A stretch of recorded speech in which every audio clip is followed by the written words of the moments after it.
Hello बच्चों, तो चलिए इस प्रश्न को पढ़ते हैं। समीकरण x की घात 12 माइनस 1 बराबर 0 और x की घात 4 प्लस एक्स स्क्वायर प्लस 1 बराबर 0 के उभयनिष्ठ मूल हैं। यहाँ पर देखो, विकल्प ए है प्लस माइनस ओमेगा, विकल्प बी है प्लस माइनस ओमेगा स्क्वायर, विकल्प सी है plus minus omega coma plus minus omega square और विकल्प डी इनमें से कोई नहीं। तो यहाँ पे देखो, मैं सही विकल्प का चयन करना है। ठीक है, तो प्रश्न में आगे बढ़ने से पहले इस प्रश्न से संबंधित जो मुख्य उदाहरण है उसकी हम चर्चा कर लेते हैं। तो देखो, मुख्य उदाहरणा क्या हो जाएगी। मुख्य उदाहरणा देखो, हम जानते हैं कि ए स्क्वायर माइनस बी स्क्वायर, इसका जो मान है वो ए माइनस बी गुणा ए प्लस बी इसके बराबर होता है। ठीक है, तो अब देखो यहाँ पर x की घात 12 माइनस 1 लिखा हुआ है, तो देखो इसको थोड़ा सरल करते हैं। तो x की घात 6 का स्क्वायर माइनस 1 का स्क्वायर लिख सकते हैं ना इसे। तो ये क्या बन जाएगा, x की घात माइनस 6 माइनस 1, फिर x की घात 6 प्लस में 1। तो अब देखो, x की घात 6 को x की घात 3 का स्क्वायर माइनस में 1 का स्क्वायर लिख सकते हैं। और यहाँ पर क्या है, x की घात 6 प्लस में 1। तो यहाँ पर वापस वो सर्व समीकरण लगा दी, तो x की घात 3 माइनस 1 गुणा में देखो क्या आ जाएगा हमारे पास में, यह आ जाएगा x की घात 3 प्लस में 1 और देखो x की घात 6 प्लस 1। ठीक है, ये पद बना।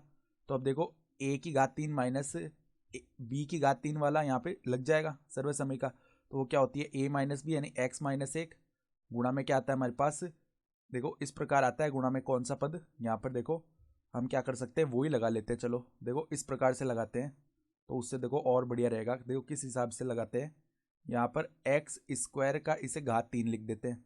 ठीक है, और यहाँ पर ए की घात हम 3 लिख देते हैं। ठीक है, तो ये ए की घात 3 माइनस बी की घात 3 बन जाएगा ना। तो इसको हम क्या लिख सकते हैं, एक्स स्क्वायर माइनस 1 पहले, तो फिर A square plus B square plus में ए भी होता है। तो ए स्क्वायर यानी एक्स स्क्वायर का स्क्वायर करेंगे तो एक्स की घात 4 आ गया, प्लस में बी स्क्वायर यानी 1 का स्क्वायर करेंगे तो 1 आ जाएगा, प्लस में ए बी यानी कि एक्स स्क्वायर, ये पद आ गया। और यहाँ पर क्या चल रहा है, एक्स की घात 6 प्लस में 1। तो अब देखो, एक्स स्क्वायर माइनस 1 एक्स की घात 4 प्लस एक्स स्क्वायर प्लस 1 ये पद है, और एक्स की घात 6 प्लस 1 ये पद है। तो अब ध्यान से देखो, हमारे पास जो दूसरा समीकरण है ना, जिसके साथ हमें इसके जो उभयनिष्ठ मूल है वो निकालने हैं। तो यहाँ पर देखो, एक तो समीकरण था एक्स की घात 12 माइनस 1 बराबर 0। तो इस एक्स की घात 12 माइनस 1 इसको हमने देखो इस पद में लेके आ गए, यानी जो इस दूसरे समीकरण के मूल आएंगे ना, एक्स की घात 4 प्लस एक्स स्क्वायर प्लस 1 बराबर 0, जो इसके 4 मूल आने वाले हैं ना, वो एक्स की घात 12 माइनस 1 बराबर 0 इसके मूल तो होंगे, क्योंकि हमने इसको इस पद में लिख दिया। ठीक है, यानी पहले समीकरण के पद को, बहुपद को हमने दूसरे समीकरण के बहुपद में क्या कर दिया, यहाँ पर लेके आ गए उसके मतलब पदों में। ठीक है, तो एक्स की घात 4 प्लस एक्स स्क्वायर प्लस 1 यहाँ पर आ गया है। तो इसके जो मूल होंगे ना, वो एक्स की घात 12 माइनस 1 इसके मूल तो होंगे। तो हम बस क्या करते हैं, दूसरे समीकरण के मूल निकाल लेते हैं। तो इसके मूल निकालने के लिए देखो, एक बार एक्स स्क्वायर को हम टी रख देते हैं। तो यहाँ पर देखो क्या बनेगा, टी स्क्वायर प्लस में टी प्लस में 1 बराबर में 0 बन गया। तो यहाँ से देखो टी का मान क्या आएगा, माइनस 1 प्लस माइनस। ठीक है, और वर्गमूल के अंदर बी स्क्वायर माइनस 4 से आता है, तो 1 माइनस में 4 बट्टा में क्या आ जाएगा, 2 है, यानी 2 गुणा 1 2 ही बन गया। तो माइनस 1 प्लस माइनस में देखो यहाँ पर अंदर वर्गमूल के माइनस का 3 बनेगा, जिसको हम क्या लिख सकते हैं, आयोटा। ठीक है, और वर्गमूल का 3 बट्टा में क्या आ जाएगा, 2 आ जाएगा। ठीक है, तो अब टी का मान रख लेते हैं वापस। टी का मान क्या था हमारा, एक्स स्क्वायर। तो एक्स स्क्वायर का मान आ चुका है माइनस 1 प्लस माइनस आयोटा वर्गमूल 3 बट्टा 2। तो यहाँ से देखो जो दो मान आएंगे ना, वो एक तो क्या आएगा, ओमेगा, और एक आ जाएगा ओमेगा स्क्वायर। ठीक है, तो एक्स का जो मान है ना, वो क्या बनेगा, प्लस माइनस ओमेगा। ठीक है, और यहाँ पर देखो और क्या बन जाएगा हमारे पास में, प्लस माइनस, एक तो हमारे पास ओमेगा आया। ठीक है, तो देखो इसको थोड़ा हम सही से लिखें हम, तो हम जानते हैं, देखो हम ये बात जानते हैं कि ओमेगा की घात 3 का जो मान है वो 1 होता है।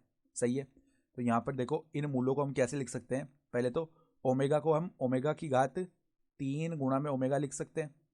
ठीक है, और फिर इसको हम ओमेगा स्क्वायर को ओमेगा स्क्वायर ही रहने देते हैं। ठीक है, तो ये तो क्या बन गया, ओमेगा की घात 4 कोमा में ओमेगा स्क्वायर।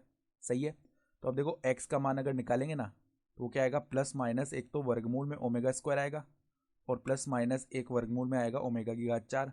तो ये देखो क्या बन गया, एक तो प्लस माइनस हमारा ओमेगा आ जाएगा, और एक प्लस माइनस ओमेगा स्क्वायर आ जाएगा। ठीक है, यानी कि अगर विकल्प देखें तो विकल्प सी जो है वो हमारा सही विकल्प हो रहा है। ठीक है, तो आशा करता हूँ कि आपको ये प्रश्न समझ में आया होगा। धन्यवाद।